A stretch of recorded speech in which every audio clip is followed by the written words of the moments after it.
యేసయ్యా, నీ ప్రేమకు నీ కృపకు ప్రత్యేకమైన నిండు వందనాలు. ఈ పరిశుద్ధ బలారాధనలో కూడుకోవడానికి నువ్వు ఇచ్చిన భాగ్యమును బట్టి నీకే వందనాలు, స్తుతులు, స్తోత్రాలు. కొద్ది నిమిషాలు నీ వాక్యాన్ని ధ్యానించి పరిశుద్ధ బలారాధనలోకి వెళుతుండగా చెప్తున్న నాకు నీ పరిశుద్ధాత్మ వరముతో నడిపించండి. ఈరోజు పరిశుద్ధ బలారాధన ఇస్తున్న నన్ను పరిశుద్ధంగా మీరు తీర్చిదిద్దండి. ఇస్తున్న నన్ను శుద్ధి చేయండి. తీసుకున్న బిడ్డలను మీరు శుద్ధి చేయండి. ఎవరు అయోగ్యంగా దీన్ని తీసుకోకుండా మీరే కాపుదలించి నడిపించండి. నీ వాక్యముతో మా అందరితో కడిగి మాట్లాడి నడిపించమని యేసు నామములో అడుగుచున్నాము తండ్రి, ఆమేన్. గట్టిగా స్తోత్రం చెప్దామా? హల్లెలూయా, హల్లెలూయా. 2వ దినవృత్తాంతముల గ్రంథము 24వ అధ్యాయము 22 నుంచి చదువుకుందాం. చదువుతారా ఒకరు? 2వ దినవృత్తాంతముల గ్రంథము 24వ అధ్యాయము 22వ వచనం. ఈ ప్రకారము రాజైన యావాషు జకర్య తండ్రి అయిన యెహోవా తనకు చేసిన ఉపకారమును మరచిన వాడై అతని కుమారుని చంపించెను.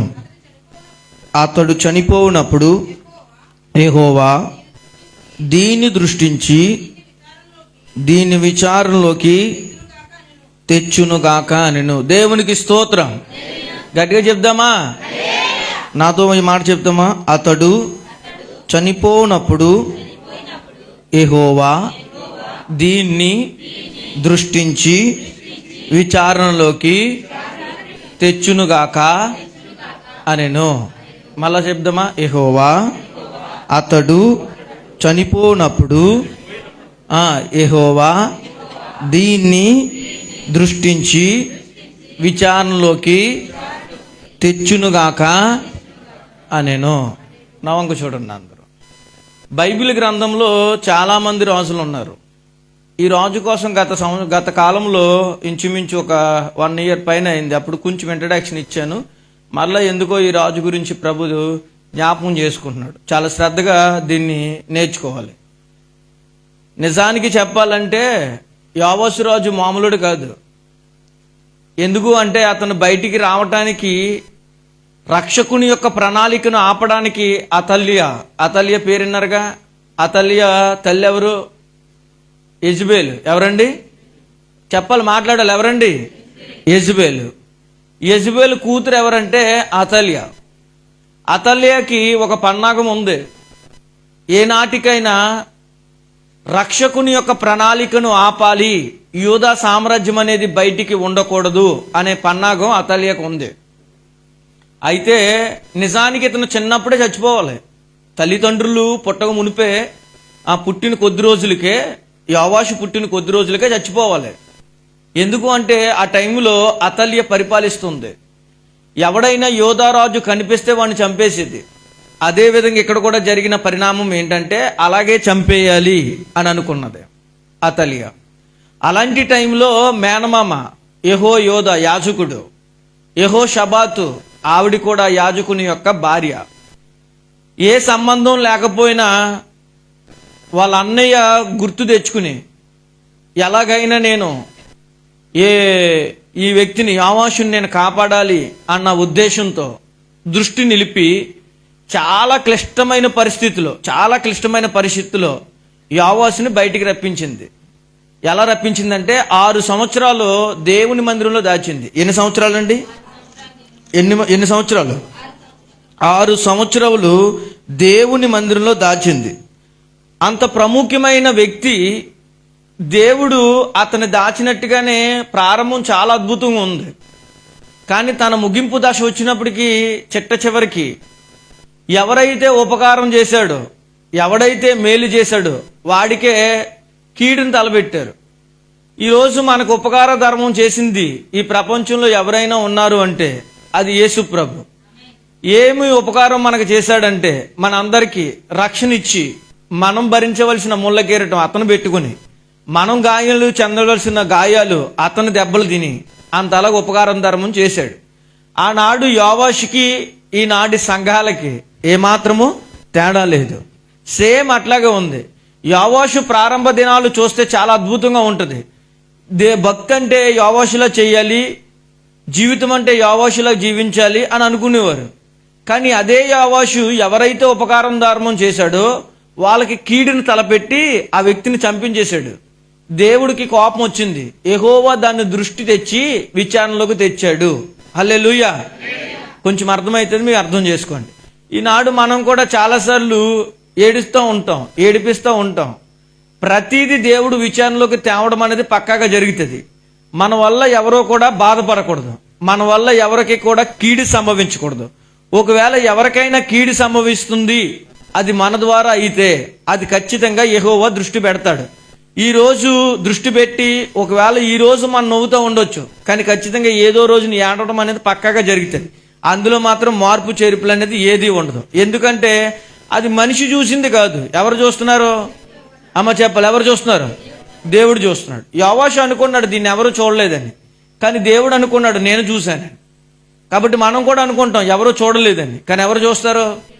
దేవుడు చూస్తారు. అందుకనే దావీదు అంటాడు, నేను కూర్చుండుట నీకు తెలుసు, నేను పడుకుండుట నీకు తెలుసు, నేను బయటికి వెళ్ళుట నీకు తెలుసు, లోనకు వచ్చుట నీకు తెలుసు, అన్నీ తెలుసు.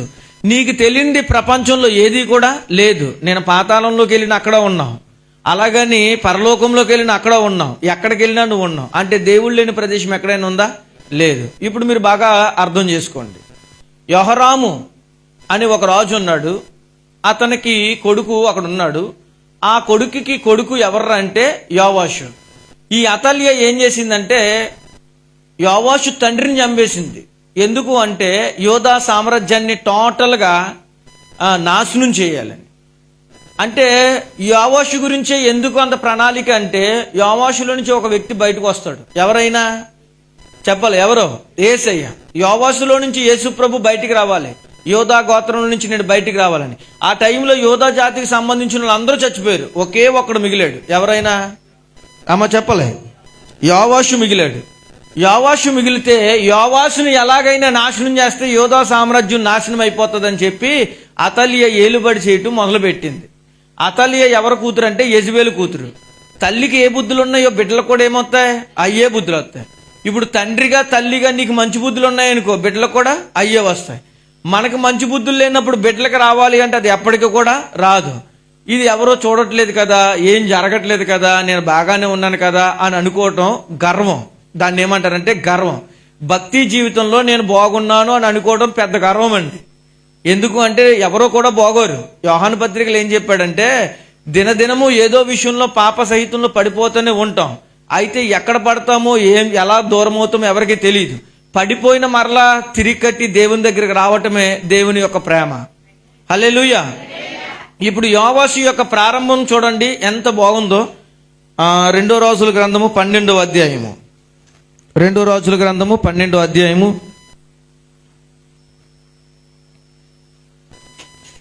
12వ అధ్యాయము 1వ వచనం చదువుతున్నాను చూడండి. యెహూ ఏలుబడిలో 7 సంవత్సరమందు యోవాషు ఏలనము ఆరంభించి యెరూషలేములో 40 సంవత్సరములు ఏలెను. అతని తల్లి బెయేర్షె సంబంధమురాలైన జిబ్యా. యాజకుడైన యెహోయాదా తనకు బుద్ధి నేర్పువాడై యుండు దినములన్నిటిలో యోవాషు యెహోవా దృష్టికి అనుకూలముగానే ప్రవర్తించెను. అయితే ఉన్నత స్థలములు కొట్టివేయబడక నిలిచెను. జనులు ఇంకను ఉన్నత స్థలములందు బలులు అర్పించుచు ధూపము వేయుచు నుండిరి. దేవునికి స్తోత్రం. యోవాషు ఎవరికి అనుకూలంగా నడిచాడు? చెప్పాలి. యోవాషు ఎవరికి అనుకూలంగా నడిచాడు? దేవునికి. చూడండి, యెహోవా అతన్ని దృష్టించినప్పుడు ఎవరికి అనుకూలంగా ఉన్నాడు? చెప్పాలి, ఎవరికి?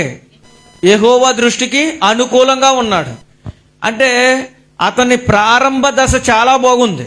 ఆ టైంలో మందిరాన్ని చెడిపోయింది. అక్కడ ఆ కింద వచ్చిన వాళ్ళు, నేను టైం లేదు కాబట్టి షార్ట్లో చెప్తున్నాను, బల్లారాధన కాబట్టి ఒక 20-25 మినిట్స్లో నేను ముగిస్తాను, చాలా జాగ్రత్తగా వినాలి. ఈ యోవాషుని చాలా కష్టపడి 6 సంవత్సరాల మందిరంలో దాశారండి. ఎన్ని సంవత్సరాలు? 6 సంవత్సరాలు మందిరాల్లో దాశారు. ఎవరికీ కనబడకుండా ఎన్నో శత్రువులు అతని మీద దాడి చేయడానికి ఎంతో మంది ప్రయత్నించారు. ఎందుకు? యోవాషుని చంపాలి. చంపితే ఎవరు ఆగిపోతుంది? ఇప్పుడు యేసు ప్రభు పుట్టిక ఆగిపోతుంది. యేసు ప్రభు పుట్టిక ఆగిపోతే మానవుని కోసం రక్తము చిందించే వ్యక్తి ఎవడైనా భూమి మీద ఉంటాడా? ఉండడు. యోధా సామ్రాజ్యంలో అందరూ చచ్చిపోయారు. యోవాషును కూడా చంపుదాం అనుకుంటుంది అతల్య. అలాంటి టైంలో 6 సంవత్సరాలు మేనమామ యెహోవా యోధ యాజకుడు యెహోషాబాతు వాళ్ళ భార్య వీరిద్దరూ తప్ప యోవాషు మందిరములో ఉన్నట్టు ఎవరికి కూడా తెలియదు. ఇలాంటి తెలియని పరిస్థితిలో యోవాషు అలా దేవుని కృపను బట్టి 6 నెలలు దాచిన తర్వాత యోవాషుని మందిరంలో ఒకేసారి పరిచయం చేయాలని చెప్పి అనుకున్నాడు. ఎవరో యెహోవా యోధ మందిరంలో పరిచయం చేయాలని అనుకున్నప్పుడు, అంటే రాజుగా అభిషేకించాలని అనుకున్నాడు. ఈ విషయం అతల్యకి తెలిసింది. ఎవరికి తెలిసిందండి? అతల్యకి తెలిసింది. ఈ అతల్యకు తెలిసిన వెంటనే కోపం వచ్చింది. ఎవరికి? అతల్యకి. ఇదిగో ఎలాగైనా రేపొద్దున్న యోవాషు రాజు అయినప్పటికీ, అతని తలపైన కిరీటం ఉన్నప్పటికీ యోవాషుని కానీ చంపేశామంటే అందులో నుంచి ఎవరు రారో చెప్పలే. ఎవరు రారో? అందులో నుంచి ఎవరు రారు? యేసుప్రభు రాడు. యేసుప్రభుని ఎలాగైనా భూమి మీదకి రాకుండా ఆపాలి అని చెప్పి అనేక పన్నాగాలు పన్నుతుందండి ఆవిడ. అలా ప్రయత్నం చేస్తుంది. అప్పుడు యెహోవా యోధ యాజకులందరినీ పిలిపించి ఒక స్టేట్మెంట్ జారీ చేశాడు. ఇదిగో రేపొద్దున్న అతల్య వస్తుంది కాబట్టి గుమ్మం బయట కొంతమంది జనాంగం ఉండండి, ఈ గుమ్మం లోపల కొంతమంది ఉండండి, ఈ బలిపీఠం చుట్టూరు కొంతమంది ఉండండి. యాజకులారా, మీరు ఎప్పుడు కత్తి పట్టుకోలేదేమో, రేపటి నుంచి మీరు కత్తి పట్టుకోండి. పొర్రపాటుని అతల్య వచ్చింది అంటే ఆవిడని అక్కడికక్కడే చంపేయండి అని చెప్పి యెహోయోధ మేనమామ ఆజ్ఞ జారీ చేశాడు. అలాగే ఇప్పుడు యోవాషు రాజు అవడానికి సిద్ధపడ్డాడు. ఇప్పుడు యోవాషును అభిషేకించడానికి యాజకులు ఉన్నారు. కిందేమో కాపాడడానికి కొంతమంది యాజకులు, ఆ పక్కన న్యాయాధిపతులు, ఇంకా బయట న్యాయాధిపతులు. ఈ విషయం అతల్యకి తెలిసింది. అతల్యకి తెలిసిన వెంటనే ఆవిడ కత్తి పట్టుకుని యోవాషుని చంపడానికి ప్రయత్నం చేస్తూ వస్తే న్యాయాధిపతులను అందరినీ దూసుకుంటూ లోనకు వచ్చేసింది. ఎక్కడికి వచ్చేసింది? దేవుని మందిరం లోపలికి వచ్చేసింది. వెంటనే యెహోవా యోధ ఆజ్ఞ జారీ చేశాడు, దాన్ని ఇక్కడ చంపొద్దు. ఎక్కడ చంపాలి? బయట చంపాలి. ఇది పరిశుద్ధమైన ఆవరణము, దీనిలో దాన్ని చంపకండి, బయటికి తీసుకెళ్లి చంపేయండి అంటే ఆవిడ్ని బయటికి తీసుకెళ్లి చంపేశాడు. ఇది స్టోరీ. ఈ తర్వాత యోవాషుని దేవుని మహాకృపను బట్టి యెహోయోధ అతన్ని 6 సంవత్సరాలు కాపాడి అతన్ని రాజుగా అభిషేకించాడు. ఏం చేశాడు? రాజుగా అభిషేకించాడు. ఇప్పుడు యోవాషు ఏమయ్యాడు? రాజు అయిపోయాడు. రాజు అయిపోయిన వెంటనే 6 సంవత్సరాలు, 6 కాదు చాలా సంవత్సరాలు ఇంచుమించు ఆయనకి మేలు చేసిన వ్యక్తి ఎవర్రంటే యాజకుడైన యెహోయోధ. మేలు చేసేవాడికి మేలు చేయాలా, కీడు చేయాలా? ఏం చేయాలి? కీడు చేసినోడికి కూడా మేలే చేయాలి. ఇది ఎవరి స్టేట్మెంటు? దేవుని స్టేట్మెంట్. ఇప్పుడు చూడండి, యెహోవా యోధ అతనికి మేలు చేశాడా, కీడు చేశాడా? శత్రువులు తన పైకి వచ్చేస్తుంటే, శత్రువులు చంపేద్దామనే ఆశతో ఎదురు చూస్తుంటే మేలు చేసి యెహోవా యోధ తన ప్రాణత్యాగాన్ని సహితము లెక్క చేయకుండా కంటికి రెప్పలాగా దేవాలయంలోకి ఆవిడ దాస్తే దేవుని మహాకృపను బట్టి రాజు అయ్యాడు. రాజు అయినన్నే ఏం జరిగిందో తెలుసా? దేవునికి ఇష్టమైన పనులన్నీ చేత మొదలుపెట్టాడు. ఎవరో? యెహోషువ కాదు, యోవాషు. సరిగ్గా వినాలి. ఎవరమ్మా? యోవాషు. చెప్పండి, ఎవరో?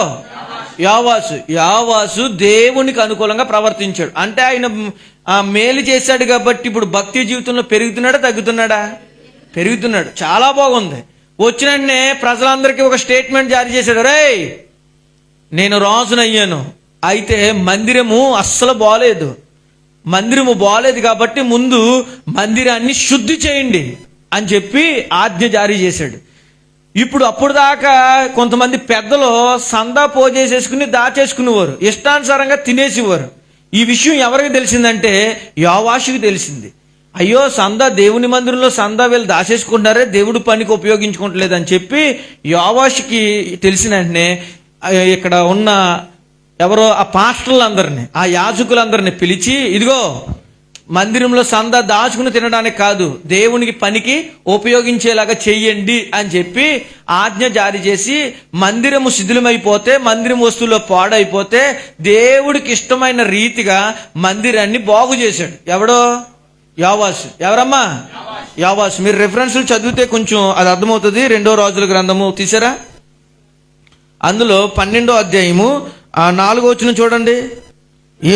యోవాషు యాజకులను పిలిపించి యెహోవా మందిరములోనికి తేబడు ప్రతిష్ఠిత వస్తువుల విలువను అనగా జనసంఖ్య దాఖలు చేయబడిన జనులు తెచ్చిన ద్రవ్యమును వంతు చొప్పున ప్రతి మనిషికి నిర్ణమైన ద్రవ్యమును స్వేచ్ఛతనయులను యెహోవా మందిరములకు తెచ్చిన ద్రవ్యమును యాజకులలో ఒక్కొక్కడు తన నిలవైన వారి వద్దకు తీసుకుని మందిరము తర్వాత ఏమన్నాడు, ఎచ్చటెచ్చట శిథిలమై ఉన్నదో అచ్చట నెల్ల దాన్ని బాగు చేయింపవలనని ఆజ్ఞ ఇచ్చాను. చూడండి, మందిరము పాడైపోతున్నప్పుడు ఏం ఆజ్ఞ ఇచ్చాడు రాజు?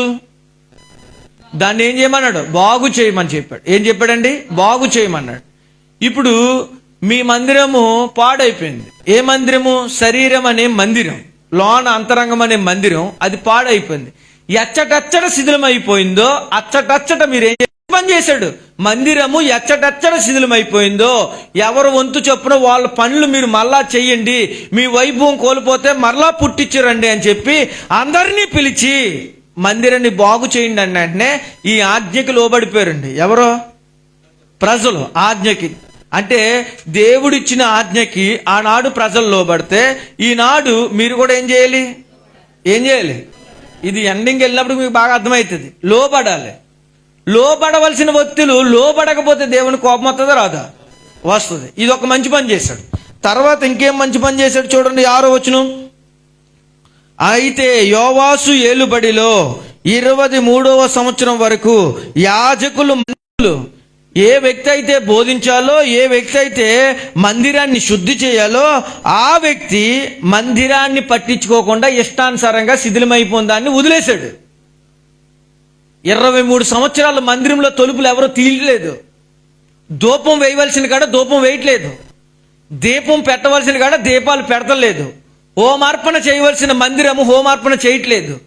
ప్రజలేదో వస్తున్నారు, ఏదో అక్కడ ఇస్తున్నారు, తినేస్తున్నారు. యాజకులు బాగా వృద్ధి అవుతున్నారు, కానీ ఏం పట్టించుకోలేదు. వాళ్ళు దేవుని మందిరాన్ని పట్టించుకోలేదు. ఈరోజు మనుషులు కూడా పాపపు స్థితిలో పడిపోయి ఎవరిని పట్టించుకోవట్లేదు? దేవుని పట్టించుకోవట్లేదు. ఇప్పుడు దేవుని భయం మనలో ఉన్నప్పుడు పాపపు అనే ఆలోచన మనకు వస్తుందా? రాదు. 23 సంవత్సరాల మందిరాన్ని పట్టించుకోకపోతే తను రాజు అయిన తర్వాత మంచి పని ఏంటంటే మందిరాన్ని బాగు చేయాలన్నాడు. ఎచ్చనెచ్చ అమ్మ చెప్పాలి, బాగున్నాయి చెడిపోనియా? బాగున్నాయి. ఇంకా 6, 8 వచనాలు చూడండి. అందులోనే చూడండి 8వ వచనం చూడండి. 12, 8వ వచనం చూడండి. కాబట్టి యాజకులు మందిరములో శిథిలమైన స్థలములు బాగు చేయుట మా వశములో లేదు గనుక జనుల యొద్ద ద్రవ్యము ఇక తీసుకునమని చెప్పిరి. వీళ్ళు చూడండి, తినేసిన చోపు బాగానే తినేశారు. ఇప్పుడు ఏమంటున్నారు? ఇప్పుడు ఏమన్నారు? చేయవలసిన బాధ్యత మాది కాదు. నేను కాదు అక్కడ వాళ్ళనిది. నేను ఎవరిలో? ఇది మా వశములో లేదు, ప్రజల వశంలో ఉంది. వాళ్ళ దగ్గరికి వెళ్ళి ద్రవ్యాన్ని వసూలు చేయండి అన్న. 23 సంవత్సరాలు వచ్చిన ద్రవ్యం ఏమైపోయింది? ఎక్కడికి వెళ్ళిపోయింది? ఏమైపోయింది? తినేశారు. ఈ తినేసిన దాన్ని ఎవడు చూశాడు? యెహోవా కాదు, యోవాషు చూశాడు. యోవాషు చూసి 23 సంవత్సరాల మందిరంలో డబ్బు ఏమైపోయింది అబ్బాయి, మీరు మరలా మందిరాన్ని బాగు చేస్తారా లేకపోతే రేపు పొద్దున కల్లా చంపేయమంటారా అని అడిగాడు. అంతే. ఎవరో? యోవాషు. అయ్యో బాబోయ్, చంపేయమంటున్నారని రాజు జారీ చేసిన తర్వాత కింద ఉంటది, వాళ్ళంటే ఎవరి పని వాళ్ళు చేయటం మొదలు పెట్టారంట. ఎవరో? యాజకులు. అసలు నిజం చెప్పండి, యాజకుడు చెప్పిన మాట రాజు వినాలా? రాజు చెప్పిన మాట యాజకుడు వినాలా? యాజకుడు చెప్పిన మాట రాజు వినాలి, రాజు చెప్పిన మాట యాజకుడు వినడు. తపన ఏంటి? తపన అంటే అమ్మాయి కాదు, మీ ఆలోచన ఏంటి అంటున్నాను నేను. మీ ఆలోచన ఇప్పుడు యోవాషు చింత అంతేంటి? మందిరము పాడైపోయింది, ప్రజలు రావట్లేదు, వైభవంగా వెళ్ళవలసిన మందిరాలు కుప్పకూలిపోయి అని చెప్పి ఆయనకి చింత ఉంది. యాజకుడికి లేని చింత ఎవడికి ఉందంటే రాజుకుంది. ఈనాడు మందిరంలోకి ఎంతమంది వ్యక్తులు వచ్చారుగా. ఇది వరకున్న ప్రార్థన ఇప్పుడు ఉంటుందా మందిరంలో? ఒకప్పుడు చేసిన ప్రార్థన ఇప్పుడు చేయగలుగుతున్నామా? ఒకప్పుడు వాక్యం చదవలసిన మనం ఇప్పుడు చదవగలుగుతున్నామా అనే చింత ఎవరికి ఉండాలి? ఎవరికి ఉండాలి? మీకు ఉండాలి. లేదు అంటే మీరు ఎవరికి అనుకూలంగా లేరు? చెప్పాలి, ఎవరికి అనుకూలంగా లేరు? దేవునికి అనుకూలంగా లేరు. మీరు బాగా చూడండి, యోవాషు దేవుడికి అనుకూలంగా నడిచినప్పుడు దేవుడు మందిరాన్ని బాగు చేయాలనే చింత. అనుకూలంగా అంటే దేవుడికి ఇష్టడుగా బ్రతుకుతున్నప్పుడు నాకు దేవుడు పని ఉంటే చాలు, దేవుని మందిరానికి సరైన డ్యూటీ దొరికితే కనబడం మన మందిరానికి. మన చింత దేవుడి మీద ఉంటుందా? లేదు. ఒకప్పుడు మనం బలంగా ప్రార్థన చేసేవాళ్ళం, చేయగలుగుతున్నామా? మాట్లాడండి నాయనా, నా భాష అర్థం కావట్లేదా? చెప్పాలి, నా భాష అర్థం కావట్లేదా? అర్థమవుతుంది కదా, మరి చెప్పండి. మనకు చింత ఉండాలా ఉండకూడదా? మందిరం పట్ల ఆశ ఉండాలా ఉండకూడదా? ఉండాలి. ఎచ్చడెచ్చడ శిథిలమైపోయింది, అచ్చడచ్చడ మనం ఏం చేయాలి ఇప్పుడు? బాగు చేయాలి. అబ్బాసీలు ఎచ్చడెచ్చడ శిథిలమైపోయారు, వాళ్ళందరినీ బాగు చేయవలసిన బాధ్యత ఎవరిదే? మనదే. ఇది ఎప్పుడు అనుకూలంగా ఉన్నప్పుడు? దేవునికి అనుకూలంగా ఉన్నప్పుడు. మనం బాగు చేయ ఎక్కడైతే పెట్టారో ఆ విగ్రహాలన్నీ కూల్చేశాడు. ఆ టైంలో బయలు దేవతల్ని ఏలియా అంతం చేసిన తర్వాత, ఆ తర్వాత అంతం చేసినోడు ఎవడైనా ఉన్నాడంటే ఎక్కువ శాతంలో యోవాసు. ఎవరండి? యోవాసు. బయలు దేవతను పూజిస్తుంటే బయలు దేవత విగ్రహాలను సైతం కూల్చేశాడు యోవాసు. ఎవరికి అనుకూలంగా ఉండి పనిచేస్తున్నాడు ఆయన? దేవునికి అనుకూలంగా ఉండి పనిచేస్తున్నాడు. ఇది దేవుడి పని, ఇది పరిశుద్ధమైన మందిరం, ఇది పరిశుద్ధమైన దేవాలయం అని చెప్పి విగ్రహారాధనని పూర్తిగా నిర్మూలించాడండి. ఎవరో చెప్పాలి, ఎవరో? యోవాషు. ఎందుకో తెలుసా? ఆయన దేవునికి అనుకూలంగా ఉన్నాడు. దేవునికి అనుకూలంగా మనం ఎవరికి అనుకూలంగా ఉండాలి? దేవునికి అనుకూలంగా ఉన్నప్పుడు పాపం మన మీద ఏలుబడి చేస్తుందా? చెప్పండి, చేస్తుందా? చేయదు. ఎప్పుడైతే పాపంలోకి మనం దిగజారిపోయామో, దేవుడి నుంచి దూరం అయిపోతామో, అప్పుడు మన మీద పాపం అనే ఎఫెక్ట్ చేస్తుంది. ఇప్పుడు చూడండి, యోవాషు దేవుడికి అనుకూలంగా ఉన్నాడు కాబట్టి ఆ దేశంలో ఎక్కడ విగ్రహాలు ఉన్నాయో, ఎక్కడ దేవునికి వ్యతిరేకమైన పనులు ఉన్నాయో, ఎవరు దేవుని మందిరాన్ని పట్టించుకుంటలేదో వాళ్ళందరినీ శుద్ధి చేసేసాడు. ఎందుకు? ఆయన ఎవరు ఉన్నారు ఇప్పుడు ఆయనలో? ఎవరున్నారు? దేవుడు ఉన్నాడు. ఇదే యోవాషు ప్రారంభ దినాలు. అంటే రాజు అయిన తర్వాత మంచి చేశాడు, చెడు చేశాడు? చెప్పాలి, అర్థమైందా? రాజు అయిన తర్వాత ముందేం చేశాడు? మందిరాన్ని బాగు చేశాడు. ఎచ్చడెచ్చడ శిథిలమైందో అవన్నీ కూడా శుభ్రం చేశాడు. ఎవడైతే దేవుని మందిరానికి దూరం అయ్యాడో వాడిని తిరిగి కట్టాడు. ఇంకోటి బాగా చెప్పాలంటే, విగ్రహాలని శాశ్వతంగా పడిపోతాడా అండి? చెప్పాలి, పడిపోతాడా? పడిపోడు. కానీ ఇదే యోవాషు పడిపోయాడండి. ఇన్ని మంచి పనులు చేసిన వ్యక్తి పడిపోయాడు. ఎందుకు పడిపోయాడు అంటే తనకొచ్చిన పదవితో గర్వించాడు. మనం భక్తి జీవితంలో పడిపోతున్నామంటే గర్వం అనేది మనలో రియాక్ట్ అవుతుంటుంది. నేను పరిశుద్ధుణ్ణి, నాకు అన్నీ తెలుసు, నేను ఒక్కడనే పరిశుద్ధంగా ఉన్నాను అని అనుకుంటాం. చూసావా? అదే అమితమైన గర్వం. మనం ఎవరికి నిజానికి చెప్పాలంటే బైబిల్ ప్రకారం ఇది పెద్ద గర్వం. నేను పరిశుద్ధుని అని అనుకోవడం గర్వం, నాకు అన్నీ తెలుసు అని అనుకోవడం ఇంకా పెద్ద గర్వం. ఇప్పుడు రాజు కాబట్టి ప్రారంభ 24వ అధ్యాయము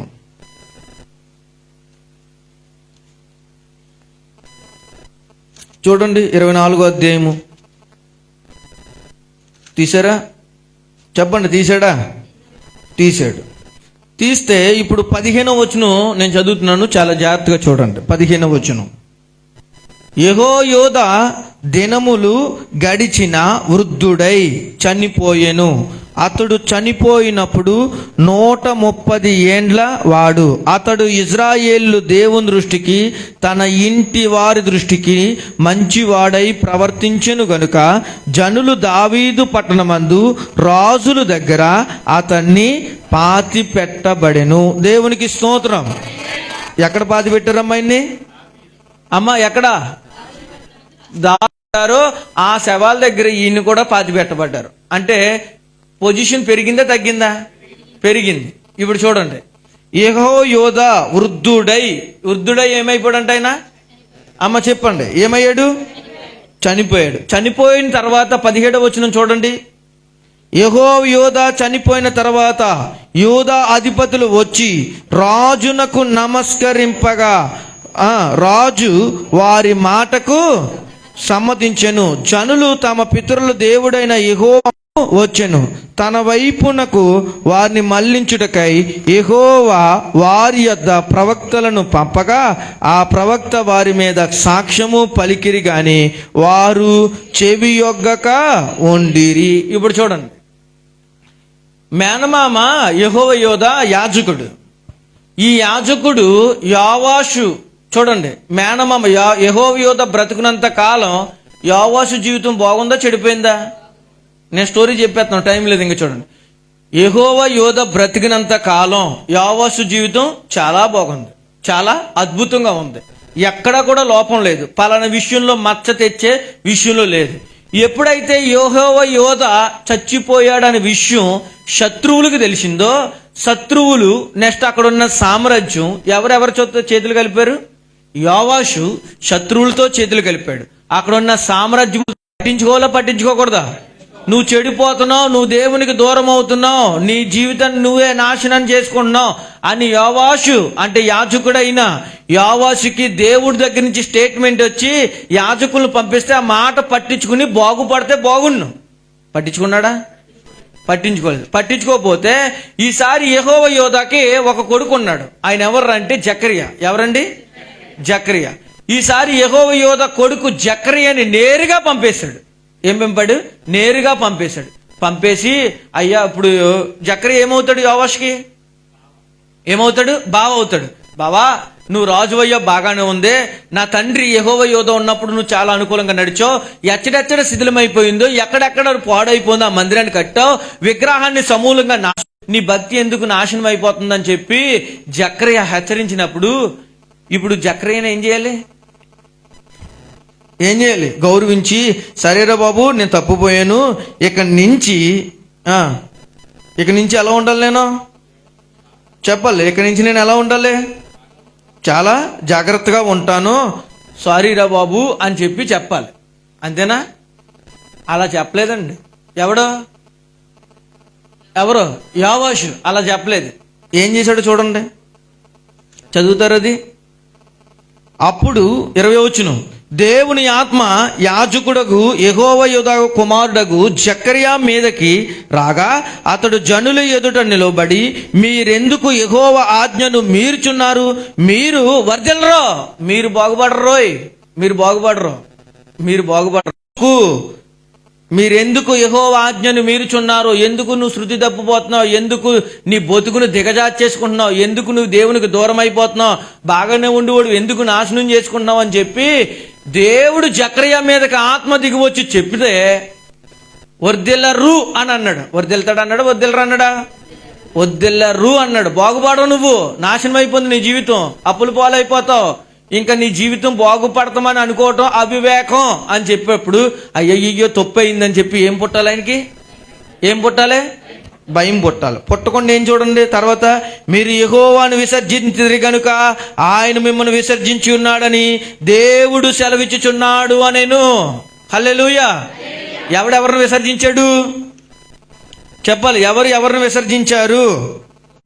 దేవుడు నిన్ను పట్టించుకోవట్లేదు, నిన్ను త్రాసులో తోచగా నువ్వు తక్కువగా కనబడితివి అన్నాడు. అప్పుడు మార్చుకోవాలా లేదా? మార్చుకోవాలి. ఇప్పుడు యోవాషుకి అతను సామ్రాజ్యానికి జకరియా మీదకి దేవుని ఆత్మ దిగి వచ్చి నువ్వు బాగుపడవు, నువ్వు యెహోవా ఆజ్ఞను మీరావు, నువ్వు సినిమా అయిపోయింది అని దేవుని ఆత్మతో మాట్లాడినప్పుడు ఇది దేవుని ఆత్మ అని చెప్పి గుర్తించాలి. గుర్తించకుండా ఏం జరిగింది చూడండి. అందుకు వారతని మీద కుట్ర చేసి రాజు మాటను బట్టి యెహోవా మందిరపు ఆవరణంలో రాళ్ళు రువ్వి అతన్ని చావగొట్టిరి. ఏ వ్యక్తి అయితే మేలు చేశాడో ఆ వ్యక్తిని ఇప్పుడు యాజకుణ్ణి రాజు ఏం చేశాడు? ఇందాకో యోవాషు ఎలాగున్నాడో, ఎచ్చటెచ్చడ శిథిలమైపోయిందో మందిరాన్ని అక్కడ ఏం చేశాడు? బాగు చేశాడు. విగ్రహాలను ఏం చేశాడు? ఇప్పుడు దేవుడు దీన్ని జోక్యం చేసుకుంటాడా చేసుకోడా? చెప్పాలండి, చేసుకుంటాడా లేదా? చేసుకున్నాడు. ఇప్పుడు 22:10 చదవండి. 2వ దినవృత్తాంతములు. అసలు యోవాషుకి ఎంత మేలు చేశాడు వాళ్ళ తండ్రి తెలుసుకోవాలి మనం. 22:10 ఏం చెప్పాడు చూడండి. అహజ్య తల్లి అయిన అతల్య తన కుమారుడు చనిపోయినని వినినప్పుడు ఆమె లేచి యూదావారి సంబంధులకు రాజవంశులందరినీ హతము చేసెను. అయితే రాజునకు కుమార్తె అయిన యెహోషాబాతు అహజ్య కుమారుడైన యోవాషును అతులైన రాజు కుమారుల నుండి దొంగలించి అతని దాదిని ఒక పడగంటిలో ఉంచెను. యెహోవా రాజు కుమార్తె అయిన యెహోవా యోధ అని యాజకుని భార్య అయిన యెహోషాబాతు అతల్యకు బడి ఉండెను. ఆ కాలమున అతల్య దేశమును ఇందా చెప్పాను. అతల్య ఎవరిని చంపాలనుకుంటుంది? యోధా సామ్రాజ్యాన్ని టోటల్గా చంపాలనుకుంటుంది. ఎందుకంటే రక్షకుడు కానీ పుట్టాడు అంటే బలి అర్పణ జరుగుతుంది.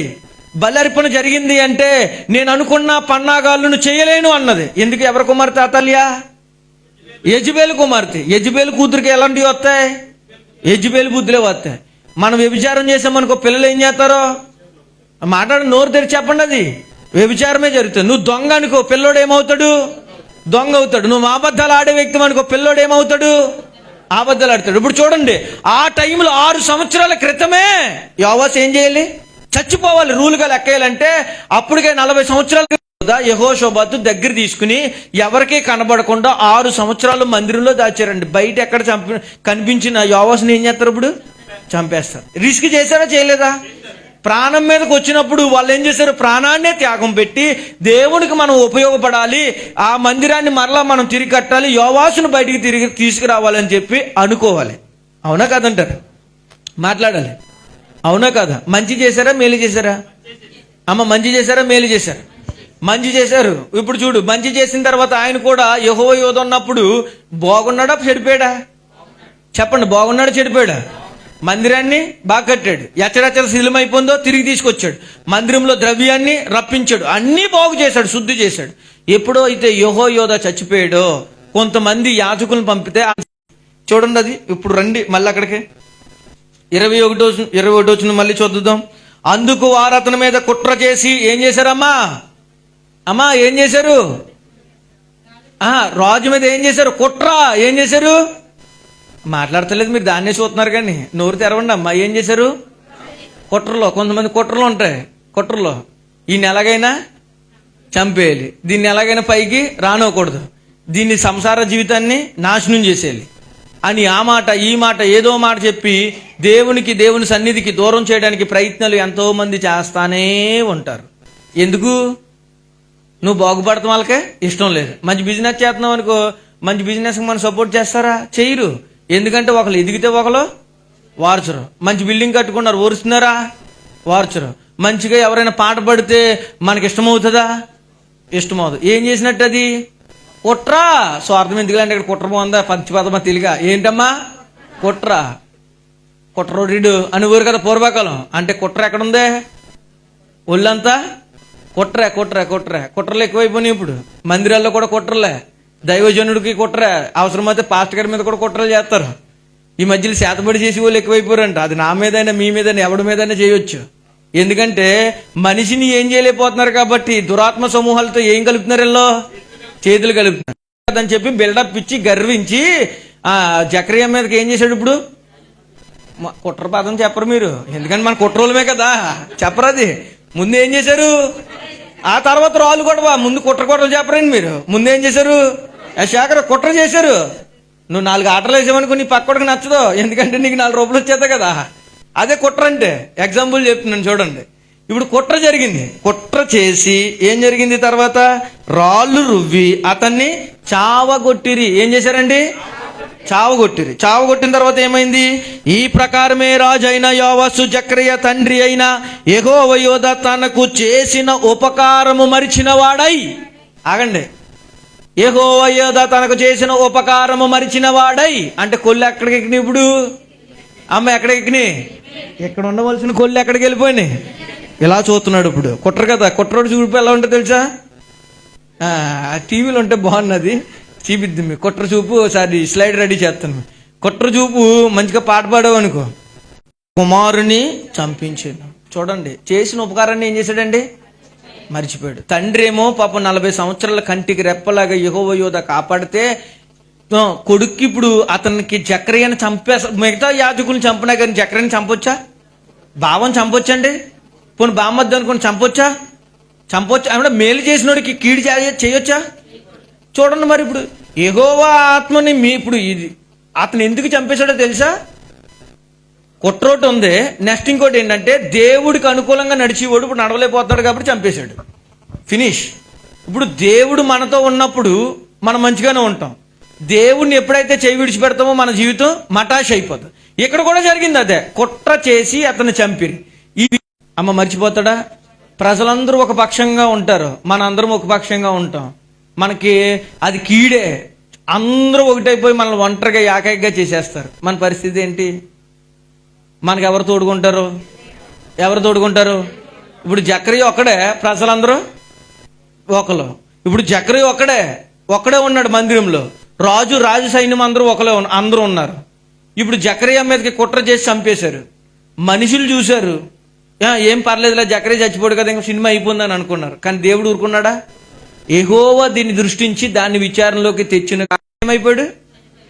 చచ్చిపోయాడు. ఇప్పుడు హేబేలు చచ్చిపోయాడు. రక్తం ఏం చేసింది? మొరపెట్టిందా వదిలేసిందా? మొరపెట్టింది. ఇప్పుడు ఆ తర్వాత ఏం జరిగింది? కిందకు వచ్చిన వాళ్ళకి రండి, 25వ వచనం. వారు యోవాషును విడిచిపోయినప్పుడు అతడు మిక్కిలి రోగి అయ్యుండెను. చూడండి, ఇప్పుడు చిన్న సైన్యం వచ్చిందండి. చిన్ని సైన్యం వచ్చి అక్కడున్న సామ్రాజ్యాన్ని అందరినీ చంపేసింది. ఆ టైంలో ఈడు రోగంగా ఉన్నాడు. ఎవడో? యోవాషు. నాటకం ఇంకా దొంగ నాటకం మొదలు పెట్టేస్తారు కదా, మొదలు పెట్టేశాడు. యోవాషు రోగంగా ఉన్నాడు. ఇప్పుడు రోగస్తుడిని ఎవడని చంపుతాడా? చంపడు. రోగస్తుడిని శత్రువు ఎప్పుడు చంపడు. ఎందుకంటే ఈడు పాపాన్ని ఈడే. మనం కూడా అంటాం కదండి, ఇప్పుడు మన మీద కుట్ర చేసినాడు, ఇప్పుడు వాడికి క్షీణించిపోయాడు, వాడికి మళ్ళా మనకు కనిపించినప్పుడు మనం మేలు చేయాలని అనుకుంటామా? ఫోన్లే పాపం అని అనుకుంటామా? ఎందుకే ఈడు రేపు మాపు సత్తాడు, ఈడు జోలికి వెళ్తే ఎందుకు, రోగి అయి ఉన్నాడు, ఈడు ఎలాగైనా చచ్చిపోతాడు, ఈయన మనం చంపుతాం ఎందుకులే అని చెప్పి సైన్యం వదిలేసి వెళ్ళిపోయారు. కానీ ఈ అంత విచారంలోకి తెచ్చింది ఆ ఆజ్ఞ. చూడండి, చెప్పిన ఆజ్ఞ ఎప్పుడు జరగకుండా ఉండదు అన్న దానికి నిదర్శనం ఏంటంటే, తెచ్చిన తర్వాత ఏం జరిగింది చూడండి. అతడు చూడండి, అప్పుడు యాజకుడని యెహోవా యూదా కుమారుల ప్రాణహత్య దోషము నిమిత్తము అతని సేవకులు అతని మీద కుట్ర చేసి మళ్ళీ ఇక్కడ కుట్ర అన్నాడు చూడండి. ఇప్పుడు ఎవరు కుట్ర చేశారు? అతని సేవకులు, పనోళ్ళు. ఎవరమ్మా? సైనికులు. చూడండి, సేనాధిపతులు. ఇందాక కుట్రేమో ఎవరు చేశాడు? యెహోషువ కాదు, యోవాషు. ఎవరండి? ఇందాక కుట్రేమో యోవాషు, అతని సైనికులు. అంటే ఆ కుట్రదారులు ఏళ్ళు ఉన్నారో యాజకుడు చేశాడు. అదే వ్యక్తితో మళ్ళీ ఏం చేస్తారో కీడే చేయిస్తాడు దేవుడు. తేడా పడవస్తే ఇక్కడ చూడండి, సైనికులు ఇందాక యోవాషు పక్షముగా నిలబడి ఆయనకి ఏం చేశారు? జకర్యాకి కుట్ర చేసి చంపేశారు. ఇప్పుడు రోగస్తులని చెప్పి వేరే సైన్యం వచ్చి వదిలేసి వెళ్ళిపోయారు. ఇప్పుడు కుట్ర ఎవరు చేస్తున్నారు? సైనికులు, పనోళ్ళు చేస్తున్నారు. సార్, దేవుడు గాడిదను ఆడుకుంటాడు, కుక్కను ఆడుకుంటారండి. ఇప్పుడు రాజు దగ్గర సైనికులుగా ఉండవలసిన వాళ్ళు రాజు మీద ఏం చేస్తున్నారు? ఇప్పుడు కుట్ర. చూడండి, ఇప్పుడు మీరు నా దగ్గర పనోళ్ళు సార్, నేను దేవుడికి పనోళ్ళని, మీరు ఎవరికి పనోళ్ళు? అప్పుడు మీరు దేవుని పనోళ్ళే. ఎగ్జాంపుల్ చెప్తున్నాను. అలాగే జరుగుతుంది ఇక్కడ. యోవాషు టైంలో కుట్ర చేసినప్పుడు ఆ సైనికులే మళ్ళా కుట్ర చేసి, శాఖర్ ఏందో చాలా ఇంట్రెస్ట్గా ఉన్నట్టుంది నీకు. చూడండి ఏం జరిగింది. కుట్ర చేసి అతని పడక మీద ఉండగా ఎవరు చంపారంట? సైనికులు అతన్ని చంపిరి. అతడు చనిపోయిన తర్వాత జనులు దావీదు పట్టణమందు అతను పాతి పెట్టిరి గాని రాజుల సమాధిలో. ఇందాక యెహోవాను ఎక్కడ పెట్టారు? ఈయన ఎక్కడ పెట్టారు? పనికి వాళ్ళని బయటేసారు. రాజు సమాధిలో ఇప్పుడు ఎవడున్నాడు? యాజకుడు యెహోవా యోధ ఉన్నాడు. ఇప్పుడు ఈయన సమాధి ఎక్కడ ఉంది? బయట ఉంది. అంటే మేలు చేసినోడికి ఏం జరిగింది? కీడి. నీ పేరు గాని, నీ వృత్తాంతం గాని, అసలు నువ్వు గాని, నీ ఫ్యామిలీ గాని ఎవడో ఉండడు. ఇది బాగా గుర్తుపెట్టుకో. అసలు ఎవడో ఉండడు. అందరితో పాటు రాజుని రాజులా చూడలేదు. ఇక్కడ చచ్చిపోయినప్పుడు కూడా చూడలేదు. కొంతమంది చచ్చిపోతే వాళ్ళ ఇంటికి వెళ్ళాలనిపించదు చాలా మందికి. ఎందుకో తెలుసా? వాళ్ళు చేసిన కీడుని బట్టి. ఇప్పుడు దీన్ని విచారణలోకి తెచ్చింది ఎవరో? ఎవరో? దేవుడు. ఎప్పుడైనా సరే ఎవరికైనా నువ్వు అన్యాయం చేసావనుకో, దాన్ని ఖచ్చితంగా ఏం చేస్తాడు? ఖచ్చితంగా అనుభవించవలసి. ఈ రోజు మనం మీ అందరికీ అర్థం కాని పరభాష ఏంటంటే, మేము పాపం చేస్తున్నాం, యేసుప్రభు మమ్మల్ని క్షమిస్తాడు, పరలోకం ఇచ్చేస్తాడు అని అనుకోవటం మీ అవివేకం. మీరు చేసిన దానికి ఖచ్చితంగా ఇప్పుడైనా, రేపైనా, ఎప్పుడైనా అనుభవించిన తర్వాతే పరలోకం. ఇది బాగా గుర్తుపెట్టుకో. క్షమాపణ ఖచ్చితంగా ఉంటుంది. దేవుడికి అనుకూలంగా ఉన్నప్పుడు యోవాషు బాగానే ఉన్నాడు. ఎప్పుడైతే దేవునికి యెహోవా యోధ చచ్చిపోయాడు, యోవాషు దేవునికి అనుకూలంగా మీరిపోయి శత్రువులతో చేతులు కలిపి కుట్ర చేసి ఆత్మీయ తండ్రి అయిన యెహోవా యోధ కొడుకునైనా జకర్యాని ఏం చేశాడు? చంపేశాడు. దీన్ని విచారణలోకి తెచ్చింది ఎవరో? ఎవరో? యెహోవా. అంటే చేసింది మర్చిపోయాడా? మర్చిపోయాడు. యేసుప్రభు మనందరికీ రక్తాన్ని చిందించి విమోచన చేసి మనందరికి మేలు చేశాడా, కీడు చేశాడా? ఇప్పుడు నువ్వు బాప్తిజం తీసుకున్నావు, పరిశుద్ధ బలార్థంలో చేతులేస్తున్నావు, పరిశుద్ధంగా జీవించవలసిన వ్యక్తులు అపవిత్రం అయిపోతే దీని విచారణలోకి ఉంటుందా లేదా? విచారణలోకి తీసుకొచ్చి తగిన కాలమందు నీకు శిక్ష వేసి రాజుల సమాధిలో పాతి పెట్టబడిన నిన్ను అసలు రాజుల సమాధిలో లేకుండానే చేస్తాడు. హల్లెలూయా. దీని అర్థం ఏంటో తెలుసా? ఎత్తబడే గుంపులో ఉండవలసిన నువ్వు అసలు ఆ గుంపులో లేకుండా చేస్తాడు. ముందు అన్ని మంచి పనులు చేసావు, అవన్నీ పట్టించుకున్నాడా? అమ్మ 99 మంచి పనులు చేశాడు ఆయన, ఒక్క చిన్న మిస్టేక్ చేశాడు. 99 మంచి పనులు చేశాడు, మిస్టేక్ ఒకటి చేశాడు. 99 మంచి పనులు గుర్తుపెట్టుకున్నాడా, మిస్టేక్ని గుర్తుపెట్టుకున్నాడా? అది మీరు బాగా ఎప్పుడు గుర్తుపెట్టుకోండి. ఎవరికి మనం తెలిసి అన్యాయం ఎప్పుడు కూడా ఎవరిని మనం కూడా బాధ పెట్టకూడదు. ఏ కన్నీటి రోదన కూడా మన ద్వారా వినబడకూడదు. హేబేలు చచ్చిపోయినప్పుడు బాగానే ఉంది, కానీ వీడు మరలా లోకాశలకు వెళ్ళిపోతున్నాడు, నేను దీన్ని ఎలా దృష్టించాలని చెప్పి అనుకుంటాడు అనుకోడా? అలాగే అనుకున్నాడు. విచారణలోకి తెస్తాడు ఖచ్చితంగా. తగిన కాలం ముందు శిక్ష భరిస్తావు. కాబట్టి ఈ రాత్రి పరిశుద్ధ పరుపు బల్లారాధనలు చేతులేస్తున్న నీవు పరిశీలించి పరీక్షించి పరిశోధించి ఏం చేయాలంటే కుట్రలు మానేసి కుతంత్రాలు మానేసి దేవుని దగ్గర రాజీ పడే బ్రతుకు కాకుండా యోవాషులాగా ప్రారంభంలో బాగా ఉండి ఒకవేళ చెదిరిపోయి నువ్వు ఉంటే, ఇప్పుడు జక్కరియా స్టేట్మెంట్ ఇచ్చినప్పుడు యోవాషు ఏమవ్వాలి? అమ్మ ఏం చేయాలి? మారాలి. ఇప్పుడు నా ద్వారా ప్రభు నీకు చెప్తున్నాడు, మారాలి, నువ్వే మారాలి, నువ్వు మారాలి, నీ బ్రతుకు మారాలి, నీ జీవితం మారాలి. సేవకుడు మాట లెక్క చేయకుండా నువ్వు మరలా పాపపు స్థితిలోకి వెళితే, ఇదిగో బైబిల్ అడుగుని చెప్తున్నాను, దీన్ని ఏం చేస్తారు? విచారణలోకి తీసుకొస్తాడు. అప్పుడు ఎత్తబడి గుంపులో ఉంటావా? రాజుల సమాధిలో ఉంటావా? అంటే జీవగ్రంథంలో నీ పేరు ఉంటావా? నువ్వు ఒప్పుకుని పరిశుద్ధ బలార్థంలో చేతులేస్తే